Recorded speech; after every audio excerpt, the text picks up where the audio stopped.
All right, welcome everyone to another YMC education series. We are free and open to the public. So we encourage you to spread the word and invite your friends to all of our YS talks. We host approximately 6 to 8 of these a month, varying in all types of different topics. This program will last about an hour with times for questions at the end. If you have any burning questions, though, feel free to put them into the chat box and I can get them to Anna during one of her pauses. Otherwise, we'll hold all questions till the end. And we'll be sure to end before 1 o'clock today. All right, thank you again for joining us today. We are having Happy Holidays or Hunger Games brought to you by Anna Harris. Anna Harris is one of our nutrition and personal trainers here, nutrition coach and personal trainers here at the YMCA in Northbrook. And she's going to share some strategies to build and develop long-term nutrition and habits to improve your life. Today, she's talking to us about Hunger Games and how it's linked to how what we eat is linked to our hunger regulation system. So welcome, Anna. Thank you, Pam. Welcome everyone. If anyone joins later, I'm just going to mute them, make sure that we're not distracted. But here's what we're going to talk about today. First of all, we'll talk about how our mind influences what and how we eat. We'll talk about the factors that affect our diet every day. We'll talk about something that's relevant over the holiday season, family gatherings, eating out while traveling. And finally, we'll cover the 7 wellness habits for sustainable health.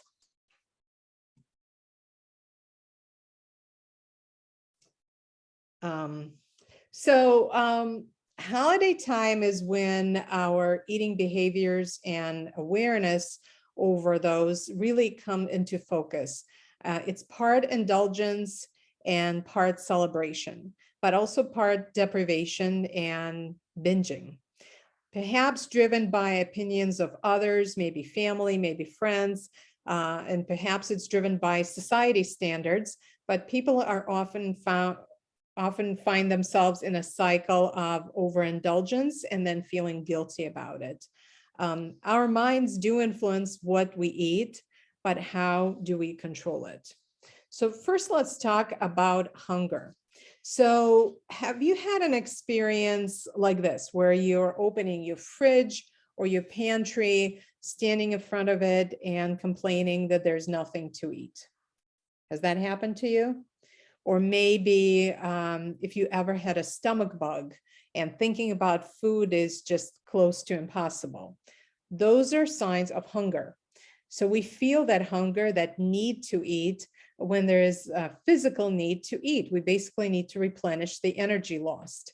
And the signals that we're satisfied, that we're full, that we can't eat anymore, that's hunger. Appetite, on the other hand, is when we want to eat. It's a desire to eat. It's a preference for a certain food or a craving for something that is influenced by several factors. For example, it's nutrient availability. So if we need something, if our bodies are low on certain elements, and that's often driven by hormones, that makes us crave something. It is also affected by long-term energy reserves, and it goes down to our survival mechanism. Our body mass affects our desire to eat. The higher body mass requires more energy, so you will be craving more. And finally, taste preference is something that is unique to you. So kind of putting it in a visual, the homeostatic systems refer to the need to eat, the hunger. So it's nutrient sensing and availability, and that's often driven by our gut, long-term energy reserves, and metabolic requirements based on your functional mass. Hedonic systems, on the other hand, going from the Greek word referring to pleasure, wanting something and liking something, that refers to our taste and food preferences. So those hedonic systems inspire you to eat delicious food, even if you're not hungry. And these systems work together, and they can change as you get older and as a variety of things in your life change. So right now, I can't see any of you, but I want you to take a piece of paper and take a look at what your taste buds are telling you. So take out a piece of paper and write down, number one, think about what foods and tastes and textures do you love? So think about that and jot that down. Maybe it's something sweet, maybe it's something salty, maybe it's something crunchy, maybe it's a specific type of food. And then do the same thing with something you dislike. And then I want you to think about when you are physically feeling hunger the most. So are you feeling most hungry when you wake up, or when somewhere in the afternoon, or after a long workout? So that's physical hunger, which is different from appetite. When do you think about food? When are you craving something? So take a note of that. And then finally, if you could only pick one, a larger breakfast, a larger lunch, or bigger dinner, what would you pick? So write that down, think about that, and then we'll get back to this in a little bit, because we want to talk about controlling and kind of being more aware of what you eat. And that goes down to awareness, number one. So short-term appetite control involves your gut and your hormones. So short-term, what you eat, that's affected by what you're eating right now based on the current digestive process or the hormones that are most active at the moment. The long-term appetite control is affected by two things. Number one, the fat storage, the amount of fat tissue. So consistently high fat tissue means more fat storage, and that will contribute to heightened appetite over the long term. And the other side is daily behaviors and habits, kind of what you do day in and day out. So in terms of what you do day in and day out, a lot of the times when people talk about maintaining what you eat, especially over the holidays, there was a famous phrase of maintain, not gain. I'm not going to focus on weight loss, but people think about it over the holidays. People think about it maybe after the holidays. And so a great way to avoid that holiday cycle of overindulgence and then kind of deprivation is not just focusing on calories, because calories are not created equal. When a lot of the times when people find out that I do nutrition coaching, they often ask what they should cut from their diet. Tell me what not to eat. It's simple, right? And some people might say, oh, don't eat sugar, don't eat bread, typical is what you hear. But that restriction can backfire into a binge. And more importantly, it's difficult and unrealistic living like this, constantly watching for something you should not be eating. Think about it. We eat 3 to 4 pounds of food every day. And if you add enough healthy foods, you will not have as much space for less healthy, maybe processed foods. And I call that overcrowding. Sometimes people call it dietary displacement. But that, I think, is a more realistic way to come into the holidays with a healthy attitude and leave the holidays with a healthy attitude. So going back to the not all calories are created equal. If you look at this picture, okay, we got 400 calories, and see what it means for your digestive system. So 400 calories of oil take very little space. So these are the calories that are coming primarily from fat. So that takes little space. You still will feel very hungry. Compare that to 400 calories of chicken. So now you're adding protein and fat. So that's a little bit more space. But if you look at the picture on the right, where it's 400 calories of spinach and eggplant and beans, you get fiber. And that fiber creates a sense of fullness. And when you feel more full, more satisfied, you are less hungry. So what I'm saying is don't get wrapped up in calorie counting. Awareness of how much you eat is good, but not all calories are created equal. So they don't mean equal value. And I will get back to it a little bit later, but the vegetables and the fiber not only are healthy in terms of a number of vitamins and minerals and phytonutrients, but also creating that bulk, creating that feeling of fullness. And the volume will contribute to satisfaction and appetite control. So the factors that influence what we eat, and you can look at your sheet and some of the answers you put down, and think about what would influence those choices. Number one is biology. So that goes to our taste preferences. Some of that is inherited, some of that based on your heritage, some of that is based on your family and friends. So that comes down to that. Economic status. So some people may not afford organic vegetables, or maybe you live in an area, there are a number of food deserts in the US, unfortunately, but these are areas where some of the produce may not be available, or some of the fresh protein might not be available. Physical determinants. Maybe you don't know how to cook, or you don't have the time to cook. And finally, the social environment, your meal patterns, your family, your peers. So there are all these differences that influence our food choices. So there's no one diet that fits everyone. One size doesn't fit all. We're just too unique to follow the same kind of diet. So let's talk about why we eat. What are the factors affecting our diet, and what approach we can take over the holidays? So number one, maybe we're hungry. The most simple explanation, right? You're hungry, so you eat quickly, you might be distracted. A good approach to that is slowing down and focusing on your food. So number one, it will be better for your digestion. As you chew slowly, there will be more digestive enzymes produced. You will also taste your food. I call it wine tasting the food.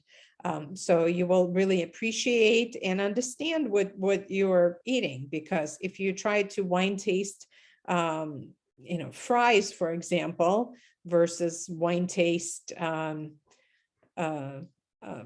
bean salad, it would be a different experience depending on you, right? And if you eat something slowly, you really get to the bottom of that taste. So as you slow down, it also might feel more rewarding. You can pause while you're eating, maybe taking a sip of water, and reducing the distractions. And you can also use that rule of not putting the food on the fork or spoon if there's still food in your mouth. So this is kind of a way to slow down, amidst all the chaos of the holidays, and really appreciate the food, but also slow down so you maybe not overindulge, and you will still enjoy the food, but not overconsume what your body may not need. We also may eat because it's time to eat. It's 6 o'clock or time for dinner, or it's 12 o'clock, time for lunch. So maybe consuming food without listening to your hunger cues. So this is where I think playing the hunger game might be helpful. So keeping a journal, on paper or on your phone, where you notice, okay, I am getting kind of full, maybe 8 out of 10, maybe it's not time to eat anymore yet. Or maybe it's on the other end of the spectrum. Maybe you're feeling you are down to your reserves and you need to eat, you're starving, right? So noticing when you are hungry and noticing when you're full. And then think about, do you like what you're eating? If it's not satisfying, maybe replacing it with fresher food, experimenting with something that may make you feel more satisfied and make you crave other things, other foods, and not feeling full. That that is something that your awareness of what you're eating with the hunger game will help. So keeping that journal and noticing, and maybe it's not even on paper or on the phone. Maybe it's something that you take a mental note, that maybe every time after I am working too long, I'm overtired, I eat without even thinking if I want the food, right? So being prepared and noticing will help you address that better. And irregular eating habits very much contribute to consuming food without listening to hunger cues. So maybe not eating for a long time and then eating something that doesn't even make you feel satisfied. So noticing that awareness is really, really key. We also eat very often because something looks good. Unfortunately, this plate is empty, but it refers to clean the plate club, because if you see something really delicious, maybe you just scarf it down and it's in front of you, so you eat it, right? So pausing before you have it will be really helpful. Maybe wait 5 minutes and see if you really, really want it. And yeah, if you want it, then have it. And that pausing really makes you think through if you're really hungry, if it's about physical hunger versus just looking at it. And check for fullness. Maybe being the slowest person at the table will help you really digest better and slow down when you eat and avoid overindulging. When you're out, having something like these portion sizes, hand-sized portions, really helps. So typically 1 serving is what you need at each meal for a woman, and for a man you would need 2 servings. And that typically, woman, man, that typically refers to body mass, so that varies as well.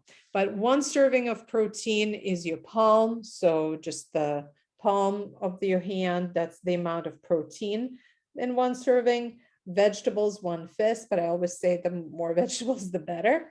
A serving of carbs is only 1 cupped hand. That's usually the one that surprises people because it's not that much. And then finally, your thumb is the amount of fat serving, which is also very small. And notice how I'm using my hand. My hand is individual to me. So my cupped hand of carbs is going to be the right serving for me. Somebody like Michael Jordan, I can't think of anybody bigger. Somebody like Michael Jordan is going to have a much bigger hand. So we need a bigger serving times 2. We also eat when we're trying to manage our emotions with food. So in that case, we eat quickly, we eat distracted. And food can be comfort and has a lot of meaning and connection to family, to heritage, but sometimes we do it to excess, feeling out of control and really managing the feelings by eating food. So it is a little bit healthier to separate food from feelings and finding other ways to handle emotions in healthier ways. Maybe writing it down, maybe a drawing, maybe a meditation, maybe talking to a friend, maybe coming to the Y for exercise, maybe walking outside, just taking the time for something else, other choices than food.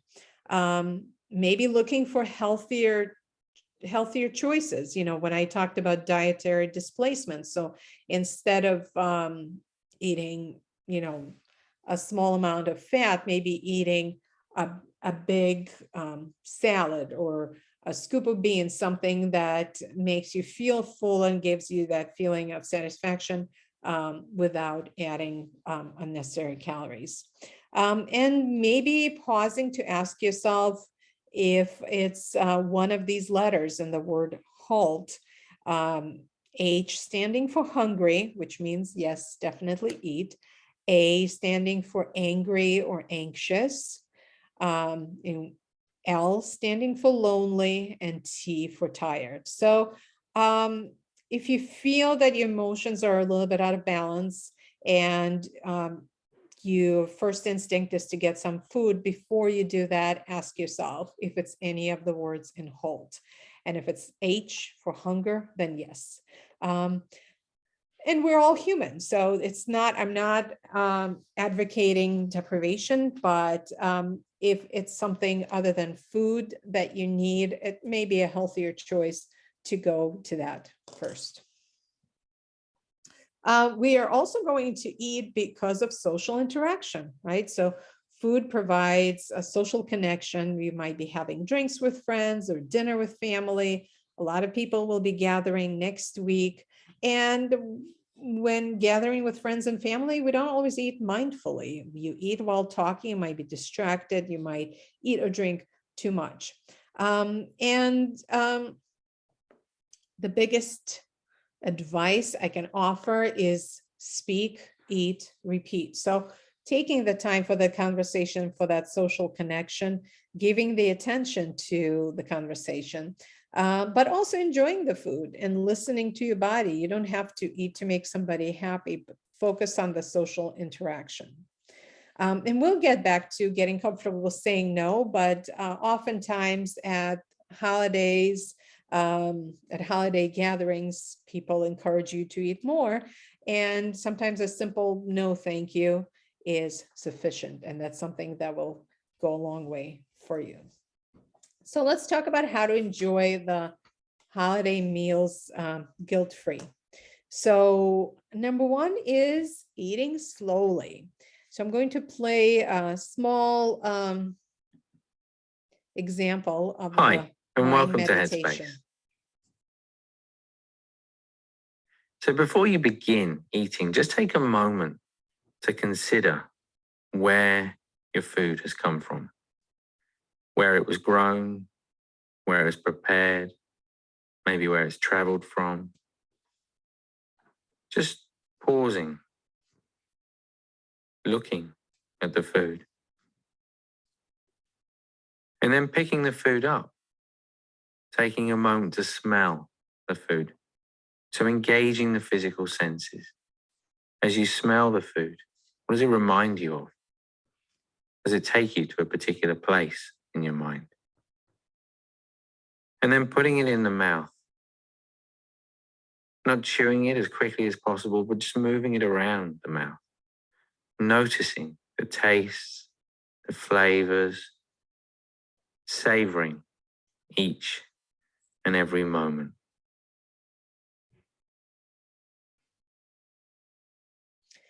So when you get to holiday gatherings, maybe remind yourself of this short food meditation, and try eating like that for a little bit. See what it feels like, pausing and really being aware of your food, what it tastes like, where it comes from, how it makes you feel, paying attention to the conversation, but slowing down. And that way, you will experience it better, and you will also won't take you as fast to overindulge. So coming back to the idea of eating mindfully, something that I am a big proponent of is the rule that people in the blue zones use. And the blue zones are areas of the world where people live to 100 and up and live in a healthy way. And so one of their rules is eating to 80% full. And the term harahachi-bu comes from Okinawa.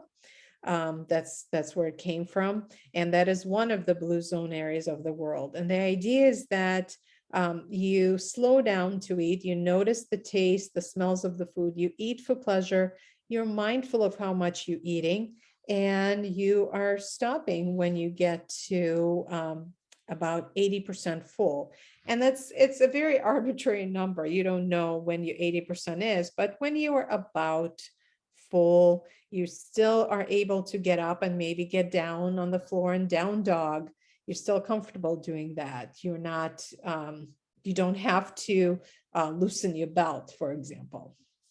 So eating mindfully and leaving a little room will help you over the holiday feast. And just a reminder, it's not the last meal. I would suggest that you eat the way you normally eat, regular meals, regular snacks, maybe before the big holiday gathering, having a healthy and filling snack, something with fiber, a few hours before that meal, and enjoying the meal, but maybe eating slowly and just taking the time to really enjoy it. And then learning to say no. So we talked about speak, eat, repeat. So taking the time to pay attention to the conversation and food, not necessarily doing it at the same time. So this will help you slow down. And you might ask, why am I consistently asking you to slow down? And the reason is that it takes about 20 minutes for your stomach to send the signal to your brain that you're full. So if you eat fast or faster than 20 minutes, then you will never know. And it might be way too much, but you won't get that signal until 20 minutes come. So slowing down will help you understand how full you are. And then get comfortable with saying no. We talked about no, thank you. Maybe sharing with your friends or family that you want to eat healthier, and maybe they can help you along by not forcing you, pushing you to try certain foods or eat more or eat another helping. So having that support is definitely helpful. And maybe you will influence other people to eat like this. And then addressing emotional eating with HALT, right? Knowing if it's hunger, anger, feeling lonely, or feeling tired, and trying to eat only when you're really, truly hungry. Also important to focus on what you're drinking, because there are a lot of empty calories that come from soft drinks, not really giving you any nutrition, maybe enjoyable, but not adding to fullness either. Drinking water and starting with veggies and fruits. So again, that fiber that helps fill you up, and maybe finding healthier swaps, alternatives, especially for baking, which I'll cover next. But more importantly, enjoying your food, not really thinking about deprivation, rather than just being aware of what you're eating and how much. In terms of baking, making your own baked goods really helpful, because you know what's in it, and you can avoid maybe some processed ingredients to excess.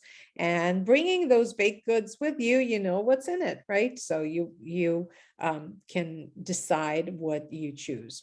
And then reducing the amount of refined sugar in the recipe will help make that recipe a little bit healthier. Maybe adding some fruit.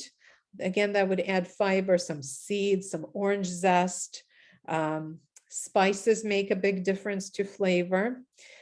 Swapping white flour for whole wheat flour will help you bump up the fiber content as well.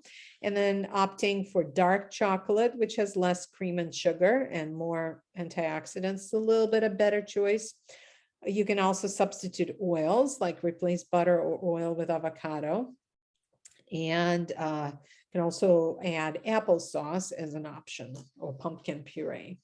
So it's something that adds sweetness, but but also volume. Something like avocado, having more fiber will add volume without extra calories.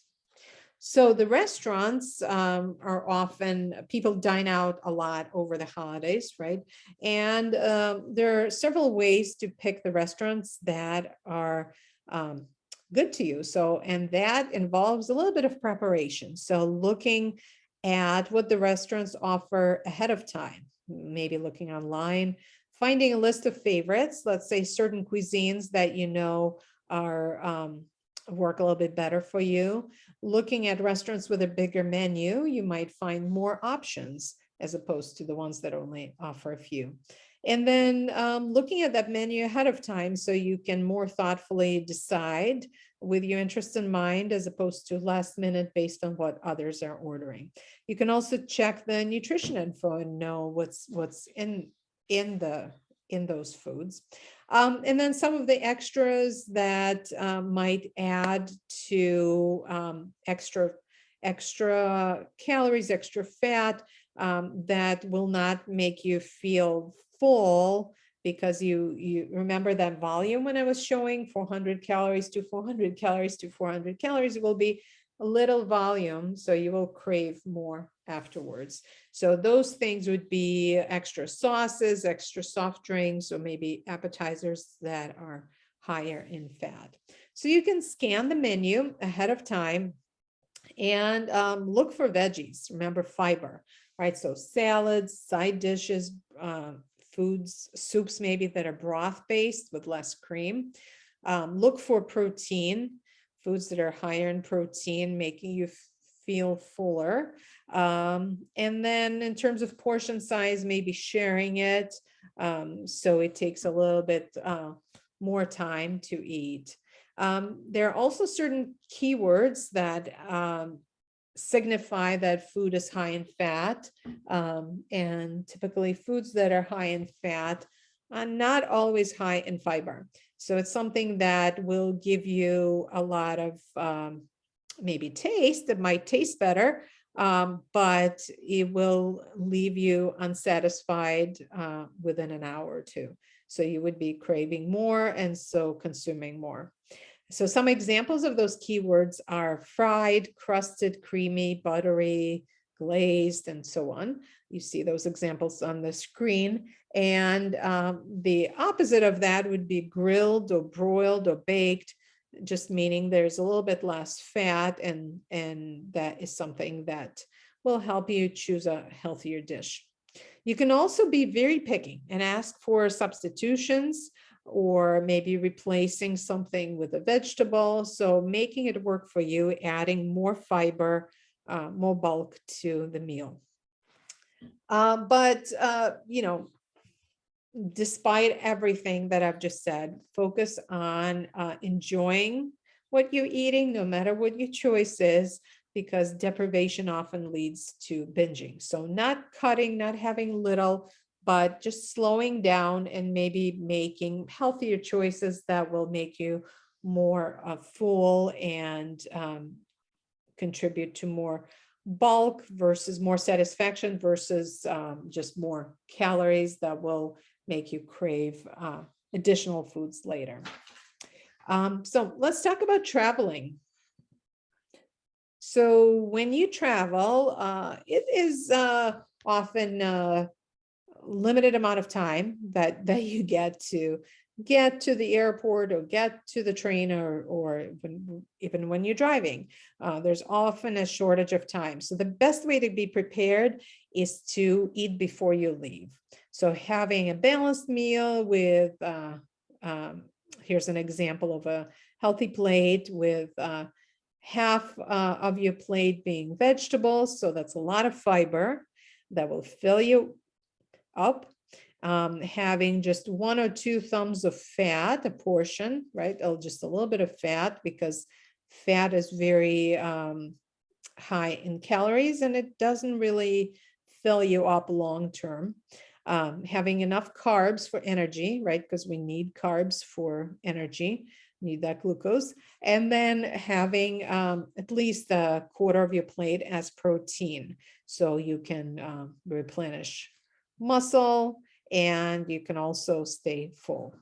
And while you're eating, eat to 80% full, right? And we'll get, I'll show you a hunger wheel that might be helpful in understanding that 80%, but basically eating until you're satisfied, not stuffed.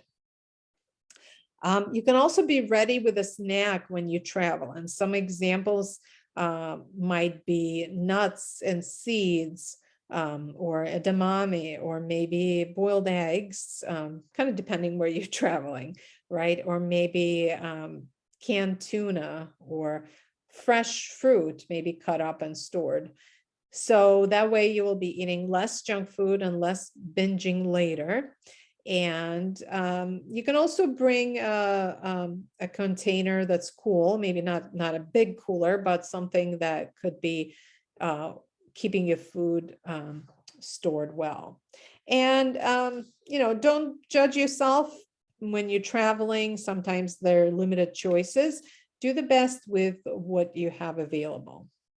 So when I talk about the best, there's maybe eating more of and eating less of, and eating some, as opposed to perfect, right? What is perfect, right? Who knows what's perfect? So eating more protein, eating more examples like plain Greek yogurt, or eggs, or edamame, or maybe protein powder that you make into a shake. Eating less, maybe string cheese, maybe it's okay, not ideal, but not the worst. Eating beef jerky, not ideal, but not the worst. But definitely eating less of something like fried chicken or hot dogs, because that is extremely processed and will not add a lot of value, not add a lot of nutrition to your body. When it comes to carbs, some examples: eat more fresh fruit. On the other spectrum, candy, right? Candy might be nice while you travel, but it's not going to keep you full. It's going to make you want to eat again. Fats, an example of something that will keep you satisfied for longer, something like hummus or mixed nuts or nut butters. Something like dark chocolate might also be nice, but not as helpful as the foods that you want to eat more. And on the other end of that spectrum, cookies and cakes and actual candy bars. So we've got options when you travel. So pick the ones that are maybe a little bit more on the green side, as opposed to eat less, and do the best you can, right? Because we want to keep the holidays real. Ideally, we want something that is lower in fat, which means it would be higher in carbs or fiber, and higher in protein. We want to avoid maybe artificially sweetened foods, and we want more protein packed and more veggies. But then ask yourself, does this sound good to you at the moment? And also, does this sound realistic? May not always be the case, right? So this brings me to the 7 healthy habits that can be sustainable, not a diet, but something that you can live with for the rest of your life. And I like this example. This quote really stuck with me. And it's a good example of the pennies adding up in the jar. Keep an eye on all the little things you do, because all those little things are going to add up to a whole lot of something. And make sure it's a whole lot of something you want. So it's something that you need to want. Do you really want to live a healthy life? And you understand that it takes time to build that kind of life, and little steps add up. Every little bit adds up. So here are the 7 habits that will help you. So first, I want to show this. I don't know, some of you may have seen this, but it's kind of a funny video that explains our current life.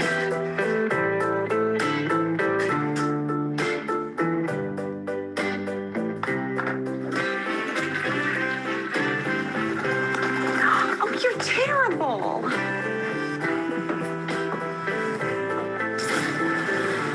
Wait! Stop! Don't eat that food! Who are you? What are you doing in our house?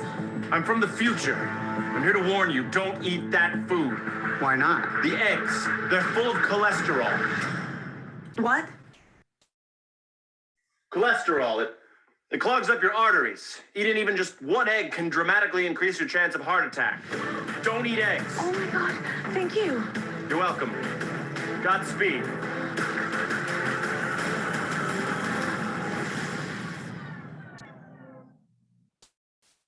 Well, I guess I better take those eggs. Stop! You're back. Yeah, we were wrong about the eggs. How? Well, it turns out there's two types of cholesterol. There's good cholesterol and bad cholesterol, and eggs actually have both. So you can eat eggs, but just don't eat the egg yolks.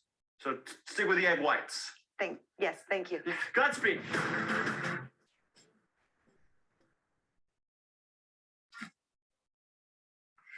About the eggs. Again? Yeah, okay, so it turns out that the amount of cholesterol in a food doesn't actually affect how much cholesterol ends up in your blood. The eggs are probably fine. In fact, we sort of don't even know what cholesterol is. But the steak! You can't eat the steak! Why not? Turns out that red meat increases your chance of heart attack. You have to cut out red meat. So no steak! Thank you. Godspeed. What? No steak, mister. Wait! We were wrong about the steak. It's the toast. Man was not meant to eat bread. What do you mean man was not meant to eat bread? Well, if you think about it, human beings should really only be eating what our Paleolithic ancestors ate.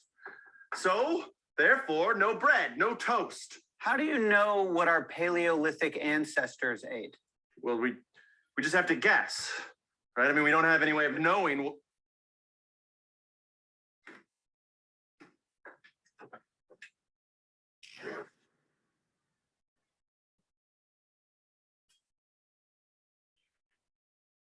Well, you get the idea, right? So diets come and go. Diets are temporary. There's new research coming all the way.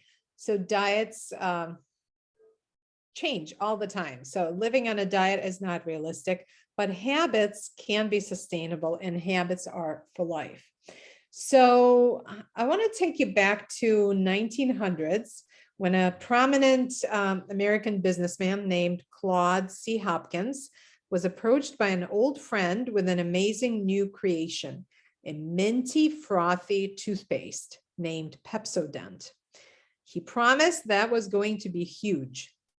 And Hopkins was really great at advertising. He created multiple advertising campaigns that lasted for a long time and made a big contribution. But his biggest contribution would be helping to create a national toothbrushing habit. So before Pepsodent, almost no Americans brushed their teeth. And the decade after Hopkins's advertising campaign, pollsters found that toothbrushing had become a daily ritual for more than half the population. Everyone from Shirley Temple to Clark Gable eventually bragged about a Pepsodent smile. And Pepsodent's real secret to creating a habit was the mint flavor. Unlike its peers in other toothpastes that were being created at the same time, Pepsodent created a craving in consumers for the tingly feeling of brushing teeth with that minty toothpaste.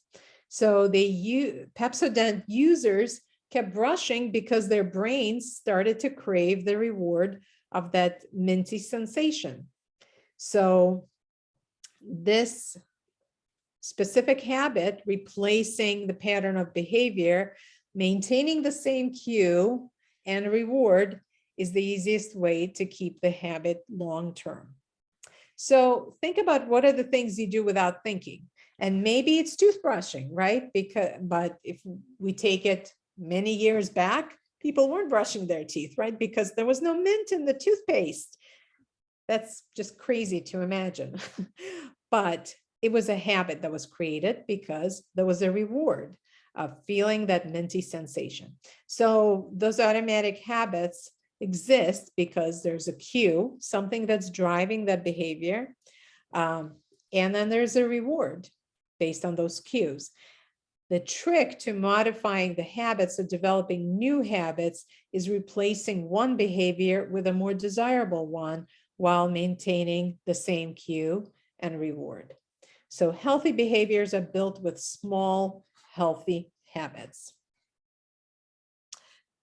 So the first sustainable behavior, the first of the 7, is focusing on one thing at a time. Remember when we looked at that jar of pennies? So adding a little bit each time, one thing at a time, without trying to do multiple things at once, is very, very helpful. So when pursuing change, you might want to do more. The most famous is the New Year's resolutions, when people create lists, multiple things they want to focus on, but habits are built one at a time.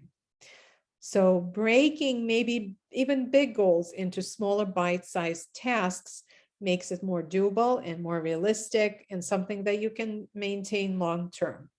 And focusing on small tasks that you can do successfully.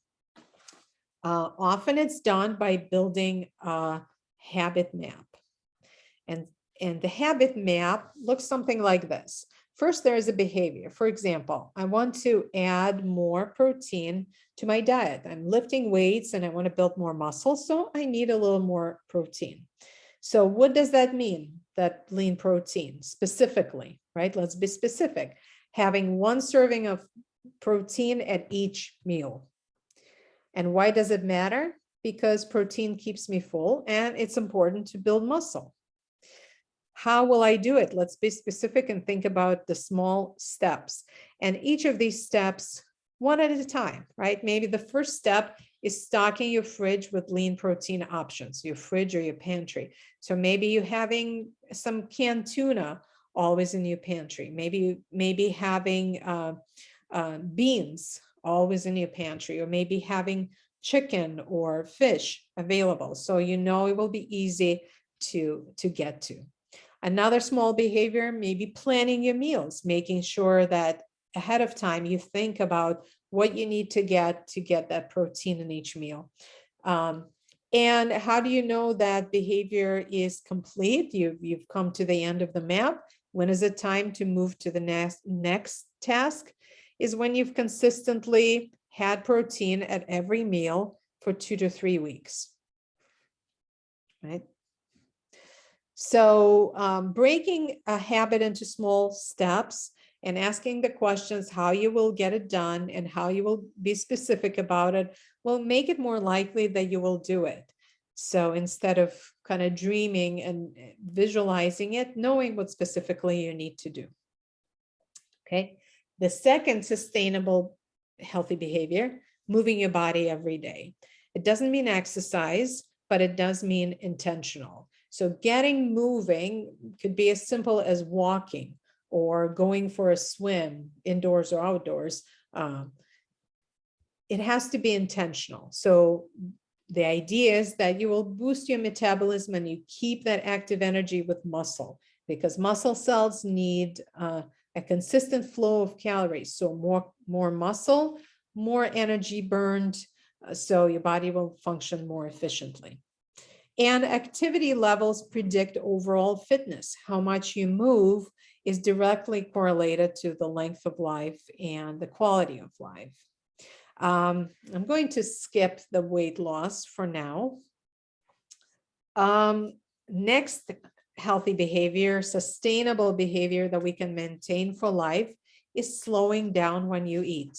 And I talked about that before. And I think that's really crucial to maintaining a healthy weight and having enough energy and having better digestion. So slowing down when you eat is really important because it helps you be more aware of what you're eating and how you're eating. And being in the moment helps you process how you eat. So that awareness could be something like noticing it in a journal. And as an example, what happens on a diet, you overeat and your body tries to find that happy homeostasis. So maybe gaining again, so you get back to that weight. And then you feel bad about it. You feel sad, maybe depressed about not adhering to the diet. And then there's overeating again. So it's kind of a cycle. Instead, it's important to tune into what and how you're eating. And it often helps tracking that. So you could track with different apps like MyFitnessPal or LifeSum, or you can simply write it in a journal, or maybe just slowing down and noticing and at that moment being aware of what you're eating. So remember those 20 minutes, the time it takes for your stomach to send a signal to your brain that you're full. And stress often affects how we notice that, or maybe not notice it at all. So slowing down is the biggest tool you have in your pocket. So that second block after nutrient quality and sustainability is mindfulness. So we've talked about 80% full in the blue zones. So I will give you an example. You know, we talked about long living areas of the world. In the blue zones, men on average live up to 84 and women 90. And that is an average age. So those are very, very high numbers. And they suffer only from a fraction of diseases that kill Americans and less than half the rate of dementia for similarly aged Americans. And the reason is because of certain behaviors that all the people in these blue zones that's been studied for a long time, all these people attain similar behaviors. And one of them is eating to 80% full. So stop eating when you're almost full. They're also more active throughout the day. So how do you eat to 80% full? I promised you a hunger scale, and this is what it looks like. So on one side, you're starving, and then maybe a little less hungry, and then hungry but not full, mildly full, not yet satisfied, satisfied, comfortably full. When you get to uncomfortably full, that is past the 80%. And when you're stuffed and bursting, that's maybe 100%. So stopping before you get there, maybe getting into that orange zone, that's how you get more aware of what you're eating. And your digestive system can only handle so much. So it will help you feel better throughout the day and better feeling of lightness versus heaviness. It's important to stay curious when you're looking at the hunger scale and what is 80%. What does hunger mean to you? Maybe as an experiment, try fasting for one day and see what it feels like. You can certainly survive a day. And maybe when you eat, when you feel sooner, when do you feel full sooner? And of course, focusing on feelings and noticing when you're eating because you're lonely or bored or tired versus hungry. And take time staying aware. Now, the quality of what you eat also matters. So our fifth sustainable habit is getting colors from fruits and vegetables. And I specify color because all these colors contain the amazing phytonutrients that contribute to your health and have a lot of different vitamins and nutrients that contribute to your body. They're also a great source of complex carbs, more fiber, more water. They're low in calories and fat. And those with sugar contain natural sugar digested quickly as opposed to added sugar in snacks. So overall value. Our sixth habit is making sleep and meditation a priority. So sleep, rest, and meditation. And sleep is essential for our bodies to function. When we don't get enough sleep, it can lead to illness, tiredness, depression, struggle with weight. The workouts won't feel easier. And there are many ways we can improve sleep and sleep deficit with simple habits. For example, rising and going to bed at the same time. or limiting fluids before bed, reducing light, especially blue light, setting maybe a cooler temperature that works for you, and finding ways to distress. And there's something called a RISE app, a new app called RISE, that helps you figure out your sleep cycle and the times when you're active throughout the day, when you're groggy throughout the day, and knowing what your sleep amount needs to be. Over the week, we come often to sleep deficit, and often that deficit becomes higher and higher as the week progresses, not getting enough sleep. But the good news is that making up for that sleep, even if it's on the weekend, catching up on that, it actually does work. Catching up on those hours helps, but we need to keep that sleep deficit low, but by focusing on some of those simple sleep habits, one at a time. Meditation as well. So we know there's a lot of stress around us, right? Especially over the holiday season, and stress is not good for the body. And it leads to cardiovascular disease, metabolic diseases, depression, anxiety, all kinds of terrible things. And it's a major hurdle to health. So meditation is a very, very useful tool. It's scientifically proven to reduce stress, and it helps you connect. It helps you understand yourself better. It helps you focus and reduce the brain chatter in general. So I definitely recommend, before the holiday season kicks into gear, taking a meditation challenge, which means just for a number of days, trying to meditate. Could be as simple as sitting for a few minutes quietly and just focusing on your breath, or maybe trying one of the meditation apps, or trying meditation at a yoga class.